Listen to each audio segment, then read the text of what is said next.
Hello everyone, welcome to our channel. Telugu రాష్ట్రాల్లో పెరిగినటువంటి ఉష్ణోగ్రతలు, కొన్ని జిల్లాల్లో మాత్రమే వర్షాలు, బంగాళాఖాతంలో ఏర్పడిన అల్పపీడనం తుఫానుగా మారే అవకాశం.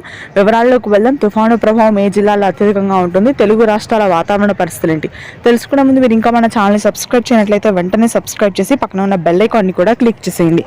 ఇక వివరాల్లోకి కనుక వెళ్ళినట్లయితే బంగాళాఖాతంలో ఉపరితల ఆవర్తన ద్రోణి ఏర్పడింది. దీని ప్రభావంతో మనకి మధ్యాంధ్ర నుంచి ఉత్తర కోస్తా, రాయలసీమ భాగాల వరకు కూడా నవంబర్ 17 నుంచి 25 వరకు అతి భారీ వర్షపాతం నమోదవుతుంది. ముఖ్యంగా శ్రీకాకుళం, విజయనగరం, విశాఖపట్నం, తూర్పుగోదావరి, పశ్చిమ గోదావరి, కృష్ణా, గుంటూరు భాగాల్లో ఈ వర్షాలు నమోదవుతాయని వాతావరణ కేంద్రం హెచ్చరికలు జారీ చేసింది.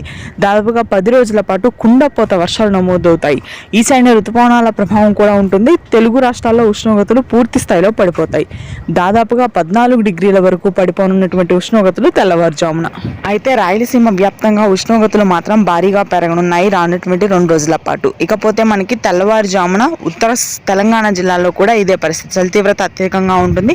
ఆదిలాబాద్, నిజామాబాద్, నల్గొండ, ఖమ్మం ప్రాంతాల్లో మాత్రం అక్కడక్కడ తేలికపాటి జల్లులు ఉండే అవకాశం ఉంది. హైదరాబాద్ నగర వ్యాప్తంగా పగటి సమయంలో ఉష్ణోగ్రతలు, రాత్రి సమయంలో షార్టెడ్ రెయిన్స్ ఉంటాయి రానున్నటువంటి 2 రోజుల పాటు. ఇది ప్రస్తుతానికి weather update. Thanks for watching.